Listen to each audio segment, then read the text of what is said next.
Hello, everybody, and welcome to another episode of Grotto in the Tar Pit. Today, I got some great guests for you guys. Kyle and Ben from the Tinfoil Hat Club. How you guys doing today? Good, brother. Thanks for having us on. Appreciate it. Yeah, this is awesome. I love you. Went out there and got some of your unofficial merch. Oh, there you go. That's like the half hat, man. You got the half hat working right there. Yeah, just trying to get those radio signals. I don't want them reading my mind or anything. You know what I mean? No. Yeah. Just keep carrying around that cell phone. They won't need to. Oh man, throw that thing away. You give them all they need right there with the cell phone, man. We bug ourselves every thought almost, right? I know. Hey, when he did put the hat on, it kind of like it did. It got all signally on. Yeah, it did. Wow. They're watching us. They're watching us. They didn't like that. No, the foil disrupted it. See, that's right. See what happens. No, thanks for having us on, brother. No, thank you guys.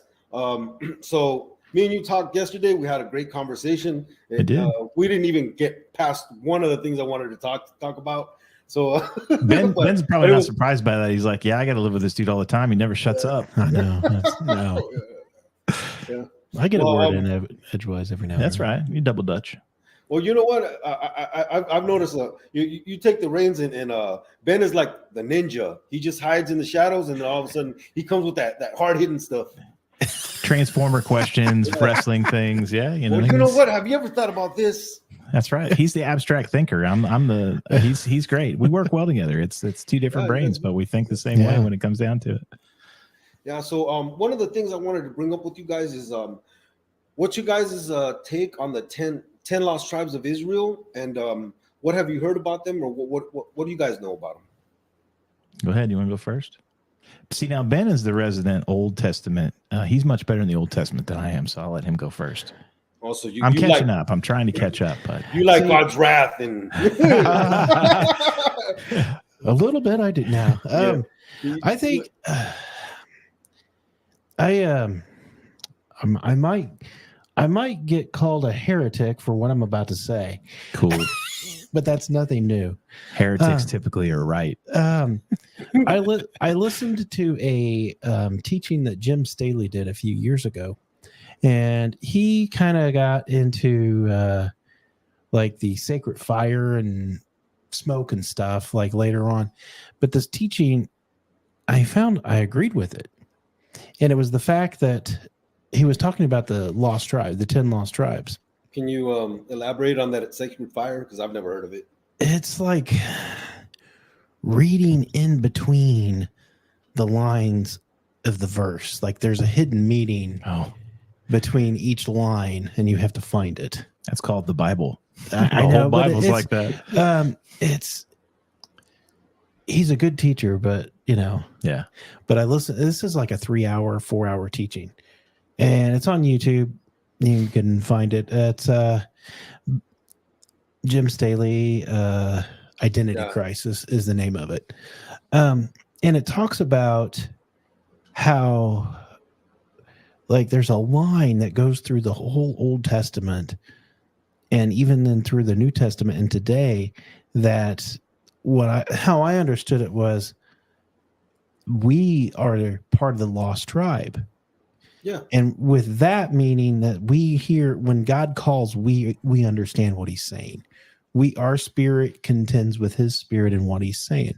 So it's almost like that we knew that we're part of this thing that God created back with Abraham, then Seth, then Noah, then I know I got out of the line a little bit, but then we're part of those. We are part of the lost tribes, if you will, because we understand what God's saying.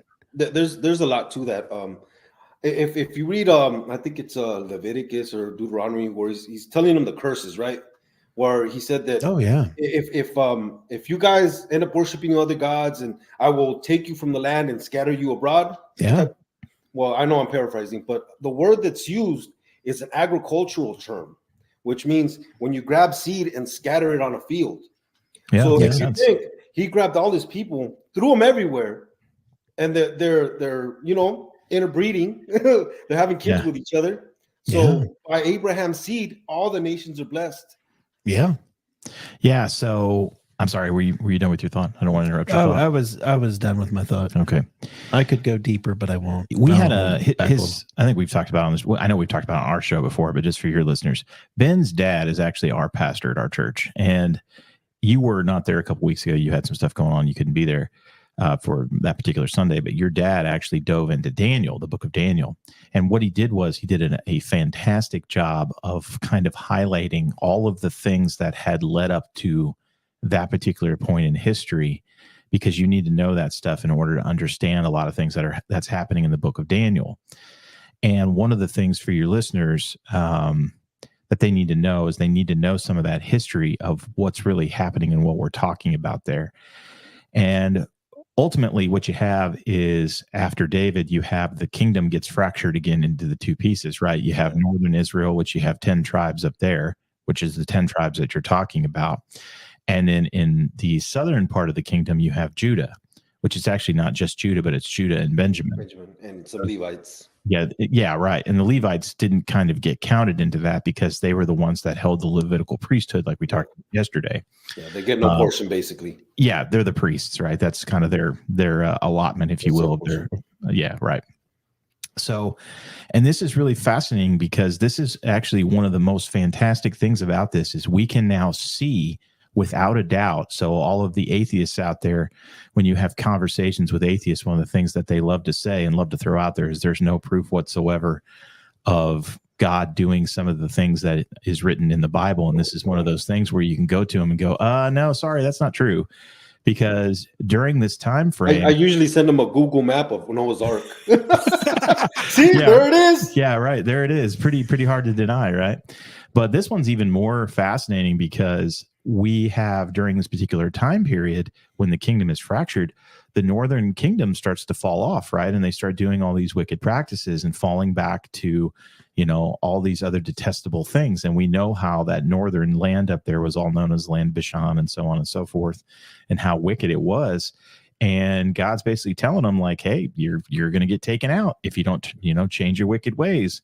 And they don't change their wicked ways. So God basically uses Sennacherib, who was the king of the Assyrians, whose palace was in Nineveh, because Nineveh was the capital of the Assyrians, to lay siege to them. And he goes and he just basically rapes, pillages, and wipes out and takes captive all of northern Israel, right? All of these tribes. And that's how the tribes get kind of scattered, right? From that.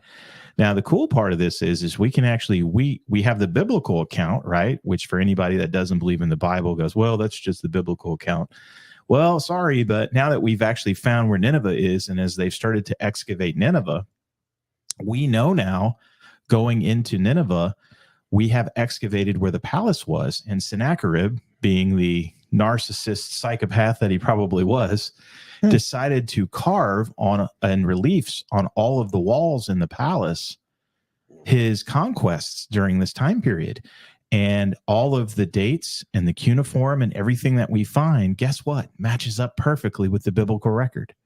So now we have the history, we have the Assyrians account, and we have the biblical account all in lockstep with one another. So then what Sennacherib does after that is then he turns his sights down to Jerusalem, and he's going to go sack them and finish them off, right? So he marches like however many men down there. I don't think the Bible really says how many men he took, but he camps outside of Jerusalem. And in order to protect Judah, the angel of the Lord, God sends the angel down into the camp and kills like 187,000 of these dudes, right? Well, of course, Sennacherib didn't carve that into the walls because it wasn't very flattering, because he's like, okay, I think I'm going to pack my boys up and go home. So he leaves, right? He doesn't wind up sacking Jerusalem. Well, they just came out not too long ago, and you can find this on our group page on Facebook, the Tinfoil Hat Club podcast group page, because I think we just put it up on there. They have found this cuneiform, like cylinder, I think it was what it is, with all the cuneiform written into it from this exact same time period that highlights that event too, where God basically sent into the camp and slaughtered 187,000 of his troops. So again, we have this fantastical event that happened in the Bible matching up with this cuneiform writing from this time period. And it's not written by the Jews, right? So it's actually written by the Assyrians. and we have all this matching together. And for your listeners, if you want to find out more about this, I would highly recommend Expedition Bible, I believe is what it's called, on YouTube with Joel Kramer. He does a fantastic job of going in and taking a film crew and actually showing all this stuff and describing it in detail. We're trying to get him on the show. I'd love to have him on the show to talk about some of this stuff. But have you ever heard of the Naked Archaeologist? I think I maybe have heard about it, but I don't know much about it. He did a whole documentary on the 10 tribes. He went out to go look for them.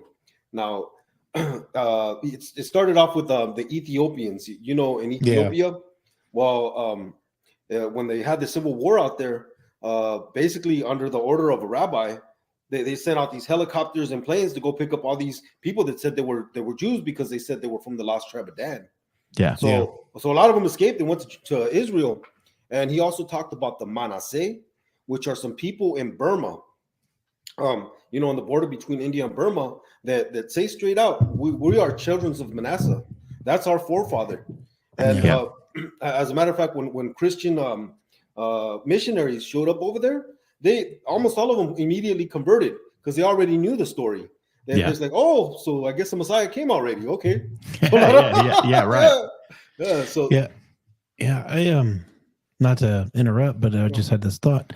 A few years ago, I was like looking into all of this, like where are the 10 tribes?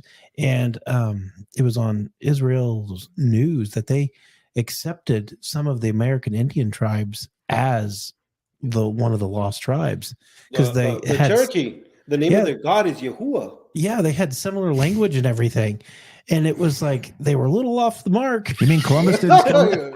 Are you saying that Columbus didn't discover America? No. Oh, look, Columbus plays a big part in this too. What a lot of people don't know is Columbus was a Jew.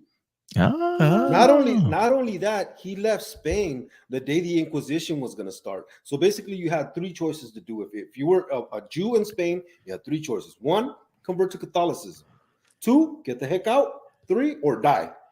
So the boat it is. Yeah, the boat it is. So he went up to Ferdinand and Isabella and said, "Look, since I got to leave anyways, give me a boat. I'll go try to find you some land." Right. And guess who he took with him?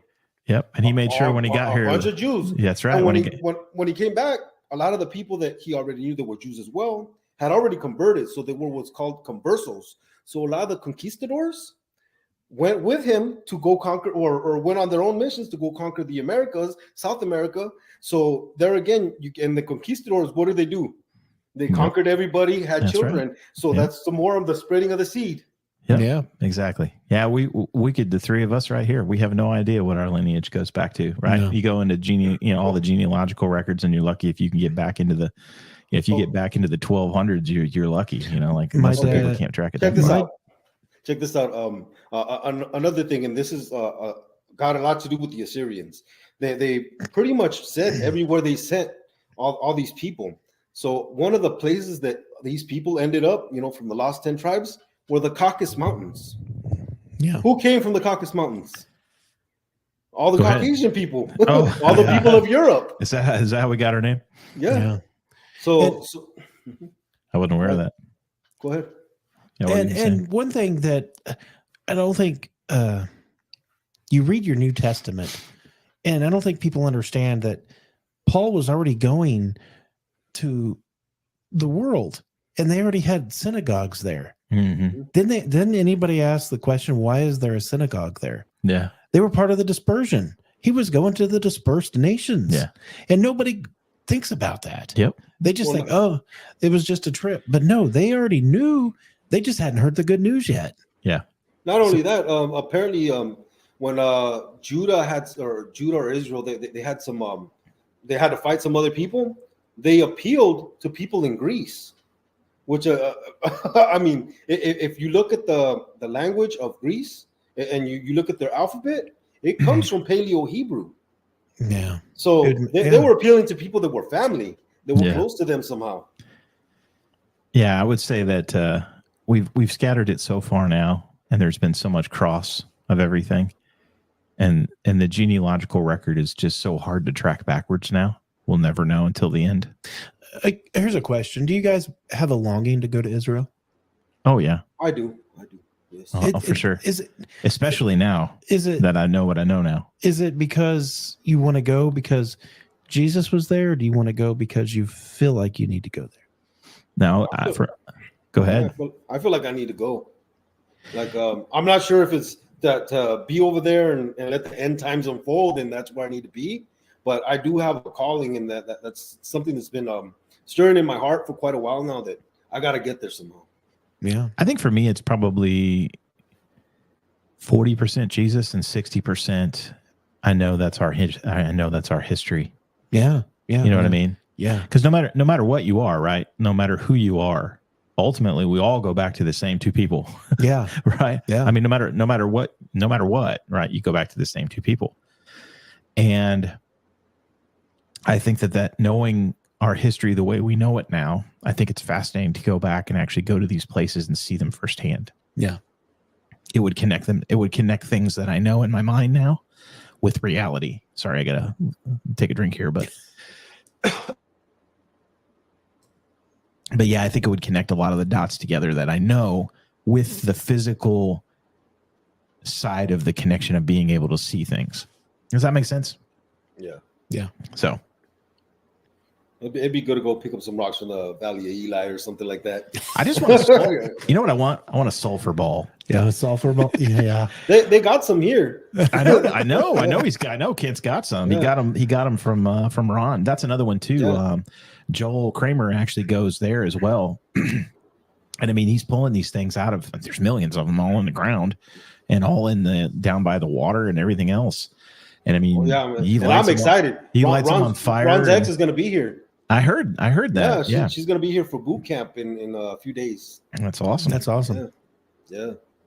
Oh, and one more thing before I forget. While we're on the subject of the tribes, they found some people, and this is also in that guy's documentary.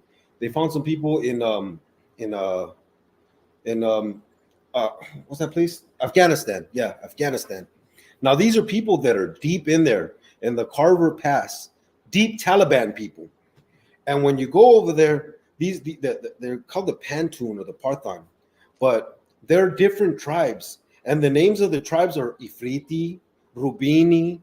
You know, all the same names as Reuben, all the lost 10. To the point where the people in Israel, they know that these are kin. They're the lost tribes. They're actually trying to, some of them, not all of them, some of them are trying to appeal to them to convert back to Judaism and move into Israel so they can repartition the land the way it was before, where each tribe got their allotment. Yeah. When I was watching that thing about the lost tribes, they also went into India, and there's a tribe. I can't remember which. I want to say maybe Naphtali. Yeah, I think it's Naphtali. Is in India, and it's just like this little section, and they do all this like Hebrew stuff, and it's like, well, we've always done it this way. Yeah. And what's crazy about those people is there was big civil wars between the Muslims and the Hindus, but they were such a small minority, nobody paid attention to them, so they just kept on doing what they were doing. That's crazy. It kind of begs the question of like, are we part of the 144,000? Could we be? I don't know. Are you a virgin? I guess they do have to be virgins, don't they? Yeah, they're virgins. All right, I'm out. I'm out. I think it might be aborted. Ben, are you still in? No. He's got 5 kids, so we need to have a talk with his wife. No, I think it might be aborted babies. Oh, well, that's interesting. Yeah, the 144. Yeah, I mean, there's supposed to be 12,000 from each tribe, right? Yeah, right. Yeah. I mean, it's like. So if you think about it, like I was saying earlier, the seed has been spread everywhere, right? Yeah. So you got people from Abraham's seed all over the world now, right? Yeah. They might not even know, and all of a sudden they're gonna get this pull in them, and you're gonna have like 144,000 Billy Grahams preaching. Yeah. Trying to bring everybody to faith. Yeah, I don't know. We'll see. Here's another one. I'm not sure if you guys have have you heard about the Shinto religion in Japan? I've heard of it. Yeah. Yeah. I'm not familiar like that much They with it. they carry an ark. They carry an ark, and you know how the Jews, they put that little black box on their head. Oh yeah, where they keep the law. Yeah. Well, they do that in Japan too. It's just a circular box. Yeah. Yeah. Well, you change the shape and it's totally different. Yeah. Yeah. Yeah, no, but it's still a box on your forehead. I know, right? It's like Vanilla Ice changing changing Ice Baby. It's totally different. They found out that a lot of the words in Japan or in Japanese mean the same exact thing in Hebrew. So that's like when you look around the world, a lot of the language, like Spanish is a good example of this. When you look at the days of the week, and Saturday is always the word for the meaning of Saturday when you pronounce them in a lot of different language is Sabbath. Yeah. Sabado. But the Jews lived in Spain for hundreds and hundreds of years. Right. As a matter of fact, there's a theory that basically the Jews started Spain. That surprised me. Okay, so Moses leads everybody out of the promised land, right? Or out of Egypt, headed towards the promised land, and they're walking in the desert. Well, supposedly some of the people from the tribe of Judah got tired of wandering the desert, and they said, "You know what? We're just gonna go find somewhere else. We're gone." So some of them left, and they ended up going to the Iberian Peninsula. Now, when in those days you want to track your lineage to this big figure, right? And to show how great your lineage is. So they wanted to go further back than Abraham, and they went to Eber, which is why the place is called the Iberian Peninsula. Interesting. Yeah, the other thing too, I forget which text it is. Maybe it's Jubilees. I don't recall. Talks about the three boys coming out of the ark, Noah's three. I think it was Japheth. They said he was a seafaring person. So it sure seems like too, and especially when we get into some of these older maps where we have Antarctica existing when it shouldn't exist because it wasn't found yet, quote unquote.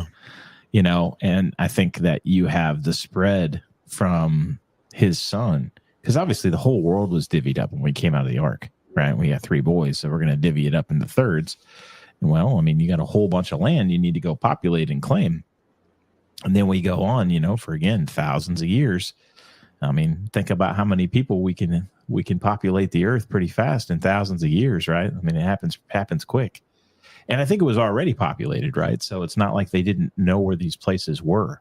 I think they were populated before the flood, because again, we have 1,000 plus, like what the flood was like 16 something, I forget, whatever it was. Well, either way, the whole world, like whatever's under the sea, that was probably out in walkable land. Yeah. Because I'm not sure if you've ever heard, there's no such thing as a 90-degree angle in nature.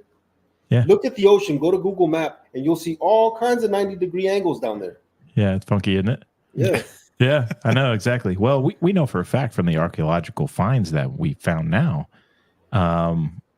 where we found sites that are just off, out in the water. I mean, we got one right down here in Bermuda, right?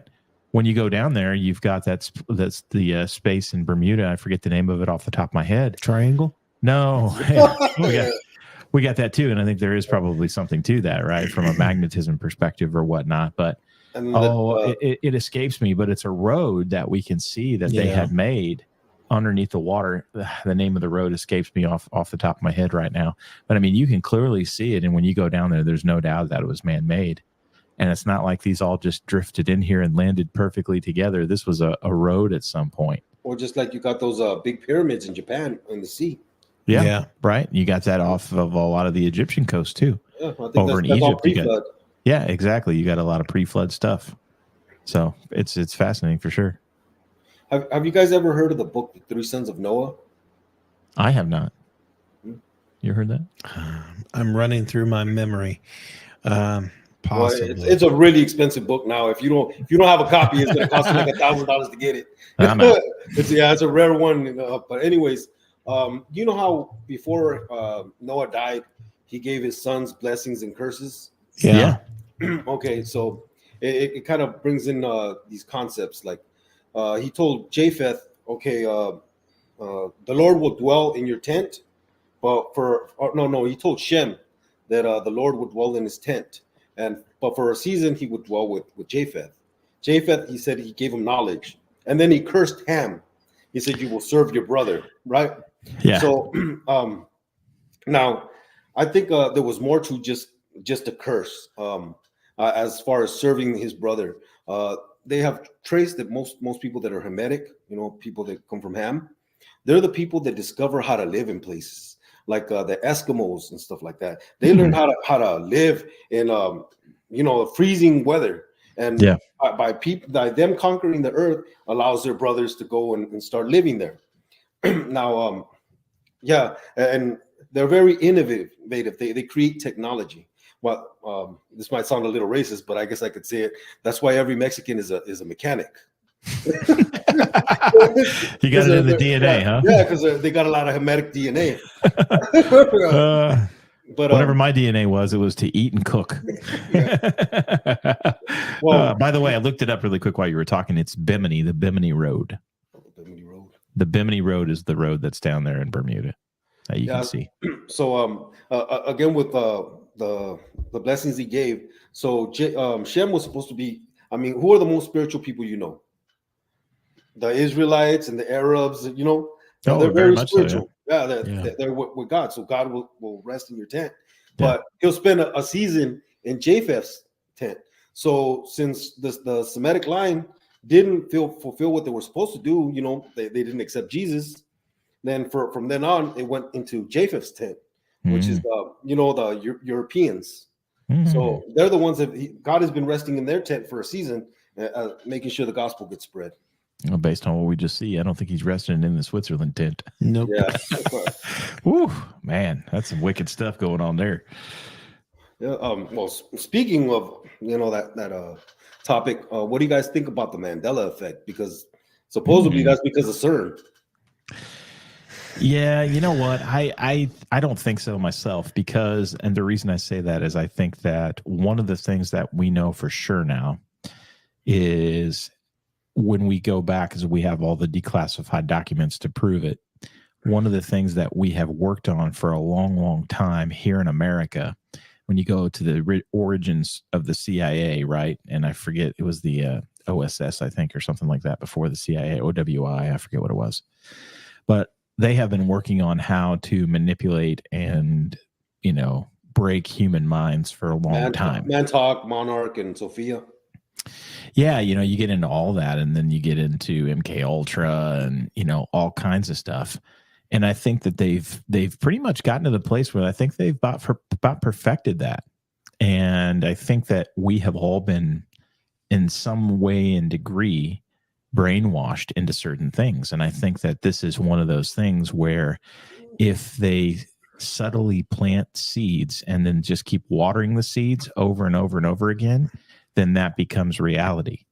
And, with the Mandela effect, Nelson Mandela gets out of prison and everybody goes, "Hey, I thought he was dead." Yeah. But we have that all the time with like actors that die and, these kinds of things where we're like, "Hey, I thought that guy was dead." Yeah. So Maria, I think a lot of that origin goes back to the CIA for me. Maria joined a Facebook page just dedicated to the Mandela effect. Oh, wow. My wife was having fun with it. And people would be posting this stuff and she would be sending me stuff. And she's like, "Can you believe this?" And at first it was just fun. Then she started really thinking. She was like, "Is this really happening?" Yeah. And then, it was probably 2 or 3 weeks that she really went into it. And she's like, "I got to get it out of this. This is kind of getting dark." Oh, yeah. Because when you get so far down the rabbit hole, you're going to find dark things. Yeah. And what's really behind you. So she's like, then I'm just stepped away from it. And she was like, "But there was some crazy stuff in there." It's just like everyday occurrence of things, people like bringing up the Matrix and the government behind stuff. And it's like, you can only go so far. And then you either have to just accept it. Like this is reality. Yeah. Or you have to take a step back and say, "Hang on. What? Ignorance is bliss. I'll take the pill. No, that's right. Put me back in the Matrix. I want that steak, right? Yeah. Chew of that nice, beautiful beef. Make me a movie star, please. That's right. Yes, and it's true. If you gotta, it's a fine line you're riding down. Yeah, I think too that one of the things with that is I think some of that's by design too. Yeah, I think that one of the keys to this is, deception is to keep us so off balance that we don't know what's the difference between real and fake. And I think that's getting even more serious now. But I think this is all, obviously everything we're going to talk about today, no matter what it is, all goes back to spiritual warfare. It's always going to go back to spiritual warfare. So obviously Satan is the one that's really pulling the strings, but we get to deal with the effects on the surface, right? So while I may point the finger at the CIA or whatever the case is, right? Take your pick. It's all going back to that spiritual warfare aspect of things. But I definitely think that, look at the news. The news is a perfect example. When you're talking about propaganda, well, what is propaganda? Let's really talk about what propaganda is. Propaganda is the programming of your mind for a certain outcome, right? That's what it is. It's psychological warfare. And they've perfected a lot of this stuff. They've been working on it now for literally 80 years. Yeah, they perfected it, but somehow have become blind to what they're doing because they're doing it to us here now, and they don't see it happening. Well, the same things we do to other countries to drop them down and shatter them and put in a new regime is happening here now. Yeah, absolutely. It's completely happening. No, it's not. Come on. Yeah, like okay. He took the pill. He took the pill. He's the smartest of all of us, I guess. Yeah. Right. Like Ben and I, we recorded before we did this episode, and we talked about Switzerland and all these things. But it's amazing how it goes so far beyond that, and all the things that are happening in that country, and how they're at the heart of evil and all of it. But one of the things we started off with was we actually led the show off with the hot topic of the day, which for a lot of our audience, they're not going to see for 4 or 5 weeks anyway, because that's where we're at as far as how far we're out from when we record the release. We talked about the debate the other day. And, I'm not surprised by any of that. Some people look at that and they're like shocked. I can't believe how bad he was. Oh my gosh. How could he be so cognitively unhinged? And I'm like, are you kidding me? Like, for me, I look past that. I'm like, this was all by design. They planned that for me. Like, I don't think for 2 seconds this was some kind of shocking thing. They had that plan. This is all a bigger plan for what they're trying to do next. It's never just off the cuff. So while we're on the subject, was it rigged? The last election, was it rigged? Oh, I think anybody that hasn't watched 2000 Mules needs to go watch 2000 Mules. That's Dinesh D'Souza's documentary. And, a hardcore leftist is just going to go, oh, Dinesh D'Souza, he's right-wing, crazy, extremist, nutty. I'm like, yeah, but okay, watch the documentary because there's hard scientific evidence in there since you like your science so much. Clear with video, right? It's like, how do you make that up? That clearly shows these people going to these different drop boxes and literally multiple times a night because they bought all the cell data. That's what they did, is they went out just like everybody else does. They buy the cellular data for where you go and the things that you look at. They bought the cell data to track these people within a certain radius. And they're literally overnight going to 20, 30 different, ballot drop boxes and dropping handfuls at a time in these things. Well, you can imagine if you do the math on that, if you're dropping 15 ballots and you're doing it 20 times a night, and you do that with however many nights and however many people, you can swing an election fast. Not only that, they got eyewitnesses of people running the same ballots in 2 or 3 times. Yeah. Come on. But the thing is, this last time around, it was the Democrats that were the ones responsible for all the corruption. Yeah, but the Republicans are doing it too, because it's like a war between the Bloods and the Crips. None of them care for us, right? They just want to have control. And as the war escalates between the Bloods and the Crips, they just do more and more outlandishly crazy things and violate us and violate the Constitution, right? Like at this particular point, I love the T-shirt. I want to get it. It's George Washington, and it says, "Me and my homies would have been stacking bodies by now." Because that's true. Because look, when they have gone so far as to interfere in our election process, what do we have left? It's like, what was it? I forget who it was. I think it was Frederick Douglass that said, a man's freedom resides in 3 boxes: the ballot box, the jury box, and the cartridge box. And ultimately the jury box has been tampered with. We can see how they mess with the court system and how they are trying to, every day they're talking about stacking the Supreme Court in their favor just to get a desired outcome. And we can see clearly how politics have invaded the Supreme Court and our court systems in general. And then we just talked about how they have violated our ballot boxes and our election process. Well, the cartridge box is all that's left. And they want to take that as well. And they're trying to take that every day. They're trying everything they can, right? They've already violated the Constitution, the heart of the Constitution in the Second Amendment. I think you and I talked about this yesterday. They've already violated that, in its essence, in the heart of it, by restricting things and putting things in place. But, that's where my thing is the media and everybody had demonized Donald Trump so bad that they didn't care who they put in there as long as Donald Trump was gone. Right? Right. And that's right. To the point where I'm not sure if you guys watched it, but you know how there was like about 5 states where it was really in up for grabs, like who really won. Well, Rudy Giuliani was Trump's lawyer at the time, well, one of his lawyers. So he went and he did meeting at each and every single one of the legislatures for each one of the states that were up in the air. And he presented like at least 2 or 3 hours worth of testimonies and people coming up and saying, I seen them cheating. I seen them cheating. And nobody even listened to that. Nobody cares. And then not only that, when they actually brought it up to the courts, the judges were too scared to take the cases and just dismiss them. And because they were scared and just dismissing them, everybody's like, see, the courts won't take it. He's guilty or he lost. Right. It's so outlandish and so dumb that no judge is going to take it. Yeah. And there was one judge in Arizona who said, okay, look, if take a random 100 ballots, and if 3% is wrong, well, then I'll see the case, right? So they went and got 100, and one was marked for Joe, or marked for Trump and went for Joe. One was blank and went for Joe, and one was not filled in right. So it should have been an error, but marked for Joe. Imagine that. Yeah. So 3% exactly. Yeah. Out of the randomness, and they did a whole big investigation.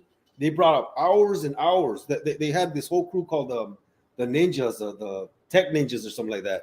But and the Democrats were destroying the evidence, especially in the they were.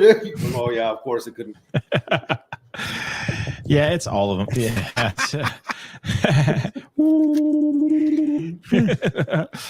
No, man, it is. And it's a funny thing is because, we joke and we say that this is tinfoil stuff, and it's not. No. It's right there in front of everybody's nose. It's not like this is like we can't quantify this stuff with proof.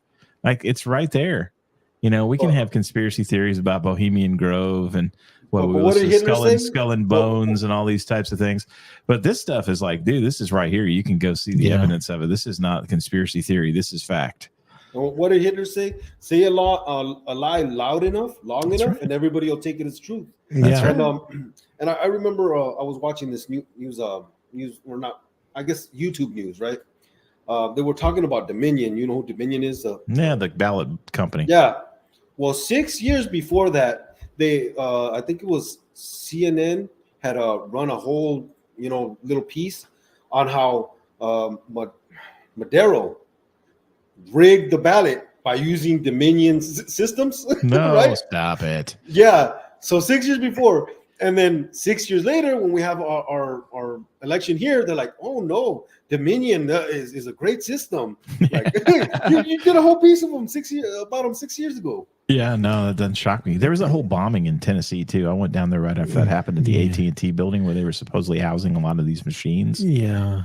Coincidence, I'm sure. And they hide it in plain sight with Man of the Year. We just talked about that with Robin Williams, that movie. Yep, they do. Where they use the algorithm to mess up the ballot. Yeah. I'll never forget that night. I went to bed and I was like, this is done. Like, I'm going to get some sleep. I mean, I was up pretty late with my father-in-law. He was here. We were watching it together, and I'm like, this is over. because you're just watching county after county after county come in on these swing states for Trump. And I'm like, this is done. And then I woke up in the morning and I came down and I was like, what the heck happened? Yeah. Like, imagine that. They were showing one of the how they got the counters at the bottom while they're showing the news. Yeah. Oh, yeah. And they messed with it right as the news was going on. And you could see physically the numbers being switched from Trump to Biden as it's coming across the screen. So they did something. Yeah. Imagine that. We should get some of those. We should sell those on the store. We should. Yeah, we need some foil hats. Official merch. That's right. Official merch. Get your official. And we could sign it. Yeah. Get your official Reynolds hat. That's right. We could sign it. That's a good idea. We should do that. Yeah. There you go. So I got a question for you guys. Did you guys ever hear about Obama being the Antichrist? Oh, yeah. But I don't think the Antichrist is going to need a teleprompter to talk to fifth graders. I'd be more likely it was Michelle, not him. Yeah. Well, do you think Michelle's a man? Ooh, never know. No, I don't think that. I think Antichrist. I think we are so Amerocentric when it comes to biblical things. You know, we don't look at the Bible. Well, we look at the Bible from the American point of view. Western. We don't look at from the Hebrews point of view. Yeah. So, no, I don't think he was. He's got a lot of red flags, but I think he was just a guy that was backed by a Soros. You know, I don't think we've seen the Antichrist yet myself. You know, and another one. I've heard some really good arguments for some people too, like Jared Kushner. No, I haven't. That was a new one. You'd sent that one. I hadn't heard that one. Jared Kushner, which is Trump's son-in-law. The one that's really on most people's radar is the guy from, is it Poland? Oh, I haven't heard this one. Or Turkey. I can't remember. I guess he's got a lot of flags. That's kind of curious. Well, the reason Jared Kushner sets up some red flags for me is because he's the one who's in the Middle East right now setting up peace agreements with all these different Muslim countries with Israel. And the whole accord is called Safety and Peace, or Peace and Safety Accords. Isn't that what it says? Isn't that what it says in the Bible? Yeah. Well, when you hear peace and safety, you know what's coming? Yeah, everything is peaceful, everything is safe. That's true. Yeah. I remember that verse. Yeah, Kushner, isn't that a Jewish name? Yeah, probably. He's Jewish. As a matter of fact, he's known Benjamin Netanyahu since he was a kid. Really? Benjamin Netanyahu used to know his parents. He used to spend the night at his house when he was little and everything. Sergio might be onto something. What about the false Messiah? Well, I shouldn't say. I'm sorry. I said false Messiah. The Messiah that Israel had that came out a couple years ago that was like healing the rabbis and everything that they were calling him. Yeah, there's a lot of talk about they've already picked out their guy who they believe is their Messiah. Yeah, and he was like... And he's talking to the leaders right now. Yeah. But who knows if that's true. He wore glasses. I don't think the Messiah... I know who you're talking about, but he came out saying, I'm not the Messiah. Yeah. He came out and said a bunch of times, I'm not the Messiah. Gentlemen, good news is we already have some of the prerequisites filled out for this I think he came. I'm not sure about you, but I think he came. Yeah, I don't know. That's hard to say. King Charles... King Charles is another one that you postulated. I heard a really good argument for that one, and it got into the crest and what the crest of the family means and all this type of stuff. Well, not only that, he claims to be from the Davidic line. He claims to come from David. No, really? Yeah. Well, that would have. So did a lot of his moron grandkids, but what? And basically, that's why a lot of people think that he is trying to do some things with the Jews, because if they set up the third temple, it needs to be christened by the king or christened by a king. If King Charles is from the line of David, he can come and christen the third temple. No, that's interesting. Yeah, because he's from the line of David. You have to prove that. Well, wouldn't that? Here we go. We're gonna go. Couldn't that be part of the